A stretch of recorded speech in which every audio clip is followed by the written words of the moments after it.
Hi, my name is Ashley Hernandez, and in today's review video, I'm going to be talking about the Palace at Versailles, which is located in Versailles, France, just west of Paris. The architects who designed this grand palace were Louis Le Vau and Jules Hardouin-Mansart. The materials that are listed in the CED tag for this palace are masonry, stone, wood, iron, and gold leaf for the architecture. Then for the sculptures would be marble and bronze, and then lastly, the gardens. Louis XIV's decision to construct Versailles marked a pivotal moment in French history, as it symbolized his ambition to consolidate power and elevate his status above the feuding noble families of Paris. Louis XIV, also known as Louis the Great or the Sun King, was the King of France from 1643 until his death in 1715. He ascended to the throne at the age of 4 following the death of his father, Louis XIII. Due to his young age, his mother, Anne of Austria, served as regent until he came of age. Louis XIV is remembered as one of the most powerful and influential monarchs in European history. His reign, which lasted for 72 years, is the longest recorded of any monarch in European history. Under his rule, France became the dominant power of the continent and the center of cultural, political, and military influence. The palace, initially a modest hunting lodge, was transformed into an extravagant showcase of royal grandeur by the collaborative efforts of architects Louis Le Vau and Jules Hardouin-Mansart, landscape designer André Le Notre, and interior decorator Charles Lebrun.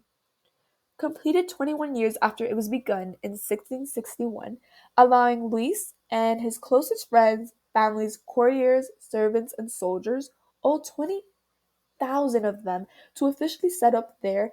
By that point, the next superstar architect, Jules Hardouin-Mansart, had taken up the design reins. Versailles, upon its completion in 1682, boasted an impressive array of statistics: 700 rooms, 2,153 windows, and occupying a staggering 67,000 square meters. This monumental edifice served as a physical manifestation of Louis XIV's self-proclaimed title, the Sun King, with the palace and its gardens meticulously aligned along an east-to-west axis to emphasize his centrality. Walking through Versailles, visitors are enveloped in a spectacle of luxury and excess. Marble, gold, and paintings adorn every inch of the palace, with ceilings depicting Louis XIV among Greek gods, busts showcasing his likeness, and opulent displays of wealth at every turn. The sheer extravagance is epitomized by Louis XIV's expenditure of vast sums, including 100,000 a year on buttons alone. Among the palace's 700 rooms, several stood out for their particular functions. The king's official state bedroom witnessed an elaborate of rituals of lover and courtier, meticulously choreographed affairs attended by a host of courtiers. Both involved a whole host of courtiers waiting on the king while he got up or went to bed, following strict rules of position and rank to determine who got to perform which parts of the ceremony.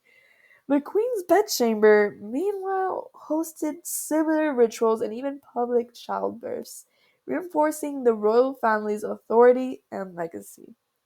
The symmetrical Salon of War and Salon of Peace are decorated with paintings highlighting, unsurprisingly, France's military might and the benefits of living calmly under a tranquil ruling government. And the Cabinet des Chiens, literally the study for dogs, was a room that Louis XV's valet shared with his dogs, who also got to sleep in a room full of gilding and painted decoration. However, the most iconic chamber remains the Hall of Mirrors, a dazzling passageway adorned with 357 mirrors, symbolizing Louis XIV's power and grandeur. The Hall of Mirrors within the grandeur of Versailles stand as one of the most iconic and breathtaking chambers in the entire palace complex. Stretching along the entire length of the central building, this magnificent hall is a testament to the opulence and power of Louis XIV's regime. As visitors step into the Hall of Mirrors, they are immediately enveloped in dazzling display of light and reflection. The hall is lined with an impressive array of 357 mirrors strategically positioned to catch and reflect the natural light streaming in from the row of giant windows on one side. This design not only amplifies the luminosity of the space, but also creates an illusion of infinite space, making the hall appear even more grandiose. The mirrors served as a dual purpose in the Hall of Mirrors. Firstly, they symbolized the wealth and luxury of the French monarchy, as the manufacturing of mirrors was an expensive and prestigious endeavor at the time. Secondly, they reflect and multiply the images of those within the hall, creating a sense of spectacle and magnificence. The visitors are literally surrounded by reflections of themselves and the opulent surroundings, enhancing the immersive experience of being in the presence of royalty. While the Hall of Mirrors is undoubtedly a spectacle of grandeur, it also served as practical purposes during Louis XIV's regime.